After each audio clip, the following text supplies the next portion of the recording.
છોટાઉદેપુર જિલ્લામાંથી એક ઘટના સામે આવી છે, જેમાં એક પ્રસૂતા મહિલા છે. આ મહિલા જે નવજાત બાળક છે તે બાળકને 108 પહોંચે તે પહેલા જ જન્મ આપ્યો છે. કોન્ટ્રાક્ટરની ઘોર બેદરકારી અને તંત્રના પાપે આ જે પ્રસૂતા મહિલા છે તેણે રસ્તામાં જ બાળકને જન્મ આપ્યો છે, જેની વિગતે વાત કરવી છે આ વિડીયોમાં. વૈષ્ણવજન તો તેને કહીએ જે પીડ પરાઈ જાનાને રે. નમસ્કાર, નવજીવન ન્યૂઝમાં આપનું સ્વાગત છે. હું આપની સાથે નૈનેશ તરવી. નસવાડી તાલુકાના જે કુપ્પા ગામ છે, આ કુપ્પા ગામની એક જે મહિલા છે તે મહિલાને પ્રસૂતાની પીડા ઉપડી હતી. આ પીડા ઉપડતા જ આજે પરિવારજનો છે તે પરિવારજનોએ 108 ને ફોન કરી 108 બોલાવી હતી, પરંતુ 108 ગામ સુધી ન પહોંચી. કારણ કે આ જે ગામ છે તે ગામમાં જવાનો પાકો રસ્તો સરકાર દ્વારા મંજૂર કરવામાં આવ્યો છે.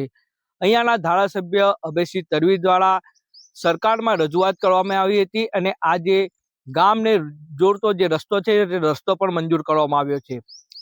પરંતુ જે કોન્ટ્રાક્ટર છે, જે એજન્સી છે, આ એજન્સી 1 વર્ષથી આ જે રસ્તાનું કામ છે તે રસ્તાનું કામ બંધ કરીને ભાગી ગઈ છે, જેના કારણે આજે ગામના લોકો છે તે લોકોને હાલાકી ભોગવવી પડી રહી છે.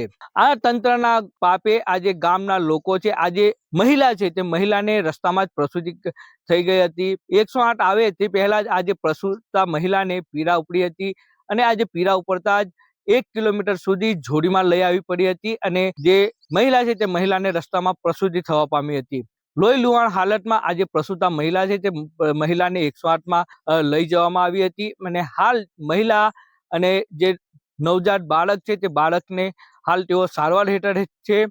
ત્યારે આજે એજન્સી છે તે એજન્સી પર કાર્યવાહી કરવામાં આવે અને તે આ વિસ્તારના જે લોકો છે તે લોકો માંગ કરી રહ્યા છે.